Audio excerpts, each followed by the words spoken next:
मुझे रात से बहुत डर लगता है। शाम होते होते जैसे ही रात का अंधेरा छाने लगता है, मेरा दिल भी बैठने लगता है। मुझे लगता है यह रात के चारों तरफ फैली स्याही कोई काला मोटा नाग है, जो मेरे बिस्तर पर लेटते ही मुझे अपनी लपेट में ले लेगा। किसी बड़े सांप की तरह मेरे शरीर को निगल जाएगा। आज भी जब मैं सोचती हूँ तो मेरे रोंगटे खड़े हो जाते हैं, मेरी सांसें फूलने लगती हैं। मुझे लगता है कि मेरे जिस्म पर सांप लौटने लगे हैं। यह बात उन दिनों की है जब मैं 16 साल की थी। मेरी कम उम्र और नासमझी की उम्र एक भयानक दर्द में उस वक्त बदली जब मेरी माँ की एक हादसे में मृत्यु हो गई। मैं अपने माँ बाप की इकलौती संतान थी। मेरे बाबा की रात की ड्यूटी थी, इसलिए मुझे घर पर अकेली नहीं छोड़ सकते थे। इसीलिए मेरे बाबा ने मेरी माँ की मृत्यु के कुछ महीने बाद ही दूसरी शादी रच ली। नई माँ मुझ पर बहुत प्यार जताती थी। मैं दुबली पतली सी एक खूबसूरत सी लड़की थी। स्कूल में 9th क्लास की स्टूडेंट थी। पढ़ाई में हमेशा बहुत अच्छे नंबर से हासिल करती थी। मुझे मेडिकल पढ़ने का बहुत शौक था, इसलिए मेरा पूरा फोकस पढ़ाई पर था। मेरी माँ बहुत ख्याल रखती थी, समय पर मुझे खाना देती और रात को वह मुझे सोने से पहले दूध का गिलास पीने के लिए जरूर देती थी और मुझसे खूब बातें भी करती थी। मुझे वह बहुत अच्छी लगने लगी थी, बस मुझे उनकी नज़रें पसंद नहीं थी। वह मुझे सर से पैर तक बड़े ध्यान से देखा करती थी। मुझे उनकी नज़रों से उलझन महसूस होती थी। मुझे वह अजीब ललचाई नज़रों से देखती थी। उनकी आर पार होती नज़रें मुझे झुरझुरी लेने पर मजबूर कर देती थी। मैं अक्सर रात को चादर की बजाय अपनी चुनरी को ही ओढ़कर सोती थी, क्योंकि गर्मी बहुत होती थी। जब रात को चुनरी सही करने लगती तो मुझे मेरे वजूद में चींटियों सी रेंगती हुई महसूस होती थी। चूँकि मैं कम उम्र थी, इसलिए अपने हालात को समझाना या उसको कोई शब्द देना मेरे लिए मुश्किल सी बात थी। मेरे बाबा गार्ड की नौकरी करते थे। रात भर उनकी ड्यूटी होती थी। मुझे शुरू से ही अलग कमरे में सोने की आदत थी। मैं अपना कमरा लॉक करके सोती थी। रात को मेरी माँ मुझे दूध देने आती तो कहती, तुम्हारे पापा तो रात भर घर नहीं होते, इसलिए मुझे रात से डर लगता है। मैं आज तुम्हारे साथ सो जाती हूँ। यह सुनकर मैं खामोश ही रह गई। मुझे अकेले सोने की आदत थी। मेरी खामोशी को देखकर वो कहने लगी, अगर तुम नहीं चाहती तो कोई बात नहीं। मैंने कहा, नहीं, ऐसी कोई बात नहीं है, आप मेरे साथ सो जाओ। दूध का गिलास पीते ही मुझे कुछ देर बाद गहरी नींद आने लगती। मैं अभी ठीक से नींद में नहीं गई थी। मुझे लगा कोई मेरी चुनरी खींच रहा है। मेरे जिस्म पर रेंगने वाले हाथों ने मुझे झटके से उठने पर मजबूर कर दिया। जब मैंने आंखें खोलकर देखा तो मेरी माँ मेरी चुनरी उतार रही थी। मैंने उनसे कहा, आप यह क्या कर रही हैं? वो कहने लगी, मैं माँ हूँ तुम्हारी, मुझसे क्या छिपाना। इतनी गर्मी में तुम क्या खुद को लपेट कर सोती हो? मैंने उन्हें बहुत मना किया कि मुझे चुनरी लेकर सोने की आदत है, लेकिन उन्होंने मेरी एक न सुनी और चुनरी उतार दी। फिर नींद नहीं मुझे घेर लिया। मेरी आंखों में नींद किसी नशे की तरह से उतरने लगी। मैं सो चुकी थी। सुबह जब मेरी आंख खुली तो मेरे बाल खुले हुए थे। मैंने अपना चकराता हुआ सर दोनों हाथों से जकड़ लिया। मुझे अच्छी तरह से याद था कि मैं बालों की चोटियां बनाकर सोई थी। मुझे सुबह उठकर स्कूल जाना था, लेकिन मेरा सर पूरी तरह से चक्कर आ रहा था। मैं उठ नहीं पा रही थी, इसलिए दोबारा लेटकर सो गई। अब यह रोज का सिलसिला हो गया था।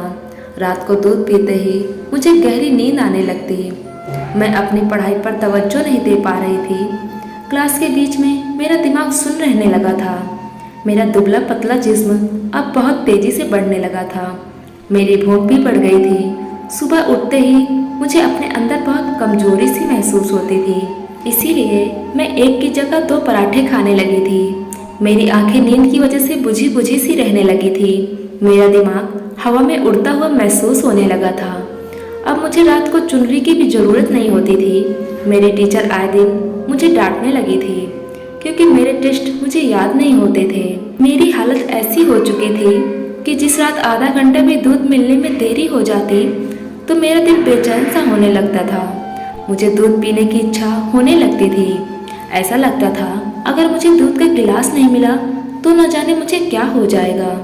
कुछ ही दिनों बाद मुझे यह महसूस होने लगा कि मेरा पेट बढ़ने लगा है। मुझे अपने पेट में दर्द सा महसूस होता था।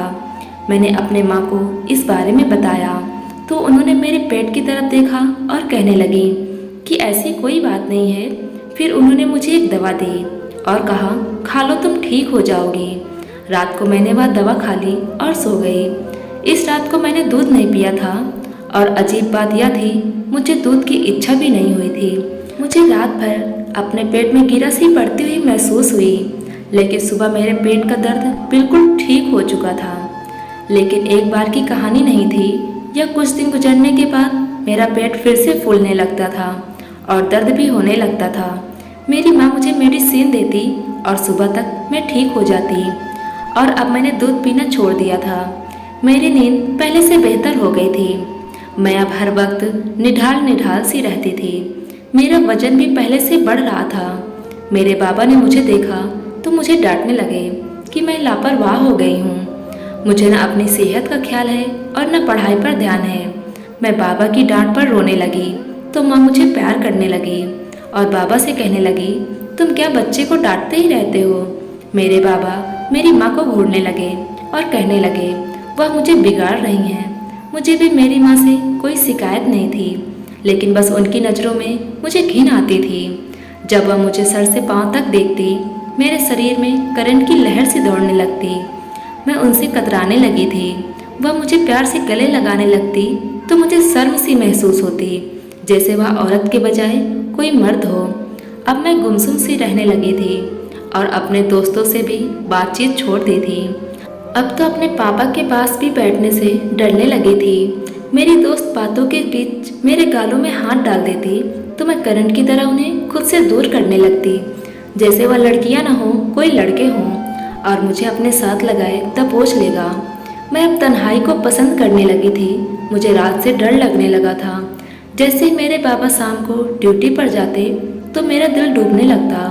रात को फिर से वह औरत मेरे साथ सोएगी। पता नहीं क्यों, लेकिन मुझे अपनी माँ से दहशत सी होने लगी थी। लेकिन आज रात मैंने दूध का गिलास पीने के बजाय गिरा दिया था। मुझे अभी यह जानना था कि नींद के नशे में वह मेरे साथ क्या करती हैं। मैं आंखें बंद करके लेट गई। कुछ ही देर बाद दरवाजे की बेल बजी। मेरी दूसरी माँ उठकर मेरे कमरे से बाहर निकल गई।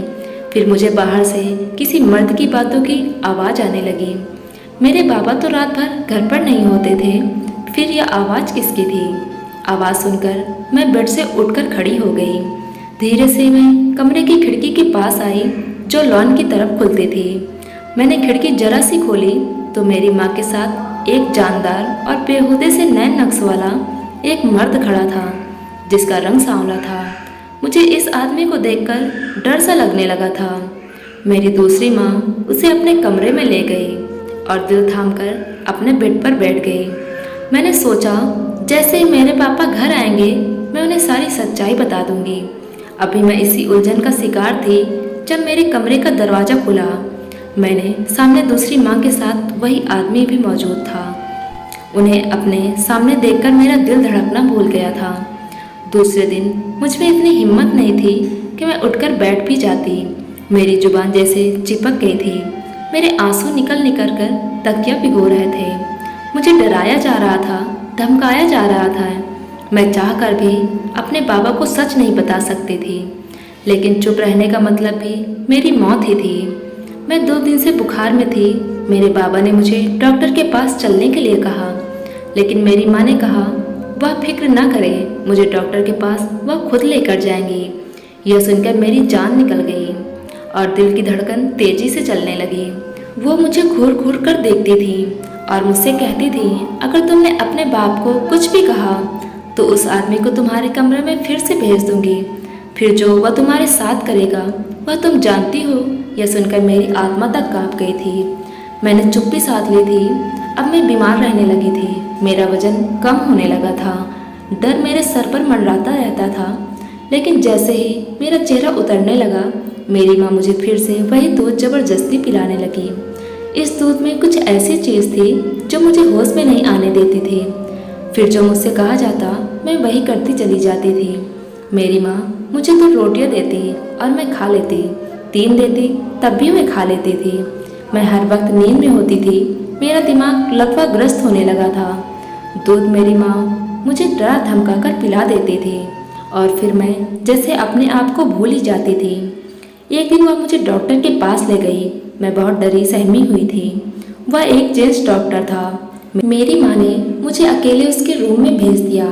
जैसे उसने मेरा हाथ पकड़कर चेक करना चाहा, मैंने उसका हाथ पीछे झटक दिया। वह हैरान होकर मुझे देखने लगा। फिर मुझे सख्त अंदाज से बोला कि अगर अभी मैंने उसे कुछ भी करने से रोका तो वह मेरे साथ बहुत बुरा करेगा। मेरा जी चाह रहा था मैं जहर खाकर मर जाऊं।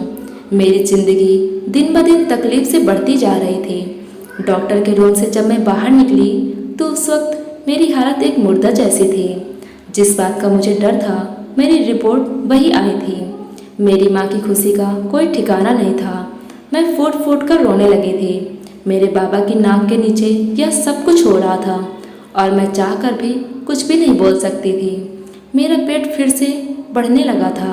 मैंने अपनी माँ को मना कर दिया कि मैं दवा नहीं खाऊंगी। इस बार मैं उनसे लड़ने लगी। मैंने उनसे कहा वह जो चाहे कर ले। मेरी माँ मेरे साथ व्यवहार को देखकर कमरे से बाहर चली गई।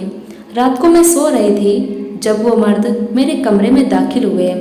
उनके हाथ में तेज धार वाली छुरियाँ देखकर मेरे पैरों तले से जमीन निकल गई।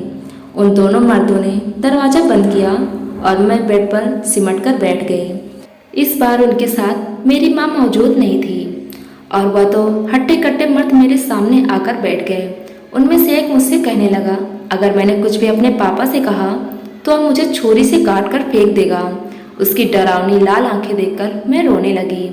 उनके सामने हाथ जोड़ने लगी कि मेरा क्या कसूर है, मैंने तुम लोगों का क्या बिगाड़ा है, कौन हो तुम लोग, मेरी जान क्यों लेना चाहते हो।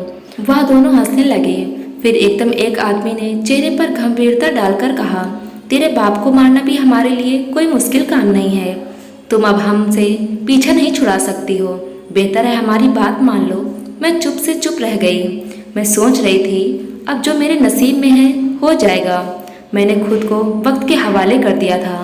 मेरी माँ एक लालची औरत थी और वह बुरे चरित्र की थी। मेरे बाबा से उससे शादी होने से पहले भी उसके गैर मर्दों से नाजायज संबंध थे।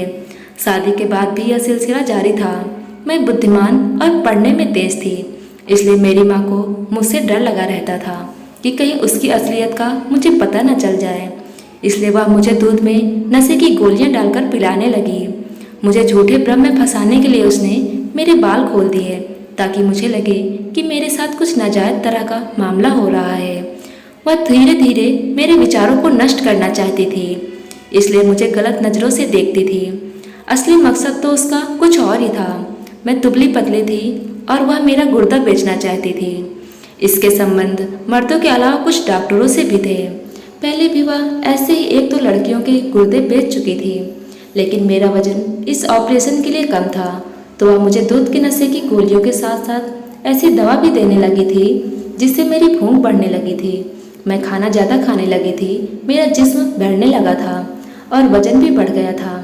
लेकिन इन दवाइयों के यूज करने से मेरे पेट में इन्फेक्शन होने लगा था, जिसकी वजह से मेरा पेट फूलने लगा था। इसलिए जिस डॉक्टर से पूछकर वह मुझे दवा खिला रही थी, उसी के कहने पर वह मुझे गोली खिला देती थी। कुछ ही समय बाद मुझे इस दवा से आराम हो जाता था, लेकिन बस वक्ती तौर पर ही होता था। लेकिन फिर कुछ दिन बाद ही मेरा पेट फूलने लगता। मेरे इस इन्फेक्शन की वजह से मेरी माँ पगला सी गई, क्योंकि इस तरह से इन्फेक्शन के साथ मेरा ऑपरेशन नहीं करवा सकती थी। इसलिए मेरी माँ परेशान थी। वह मुझे दूध भी नहीं दे रही थी क्योंकि मुझे उसी दवा से नुकसान पहुंचा था। फिर मैंने उस व्यक्ति को अपने घर आते हुए देख लिया जिससे मेरी माँ के नाजायज संबंध थे।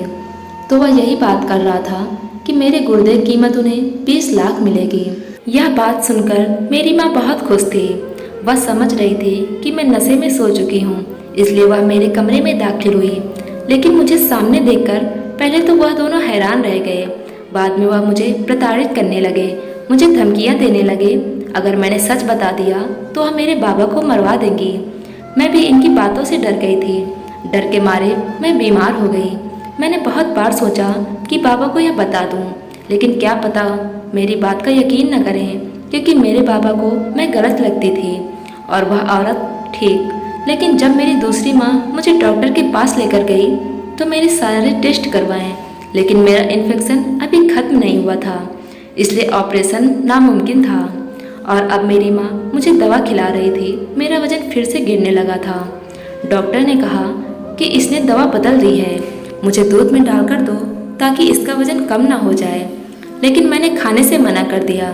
इस बात पर अब वह दूसरे मर्द मेरे पास पहुंच गए थे। मैंने खुद को वक्त के हवाले कर दिया था और चुप हो गई थी। लेकिन जैसे ही मैंने अगले दिन दूध पिया, उसकी सुबह मुझे खून की उल्टियाँ शुरू हो गईं। मेरे बाबा घर पर ही थे। वह मुझे डॉक्टर के पास ले गए। वहाँ जाकर मेरे बाबा को पता चला वह मुझे बहुत तेज़ दवा दे रही हैं। वहाँ उस वक्त मैं अपने बाबा के साथ अकेली डॉक्टर के पास थी, इसलिए मैंने सारी सच्चाई अपने बाबा को बता दी। मेरे बाबा तो गुस्से में आ गए और मेरी माँ और उसके ग्रुप को पुलिस को पकड़वा दिया। आज इस वाक़े को 4 साल बीत गए, लेकिन जब भी याद आता है मेरे रोंगटे खड़े हो जाते हैं।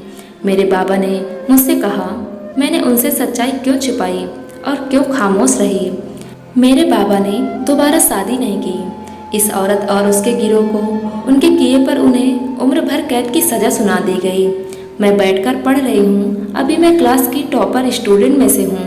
मेरे बाबा का सपना है कि मैं एक डॉक्टर बनूँ।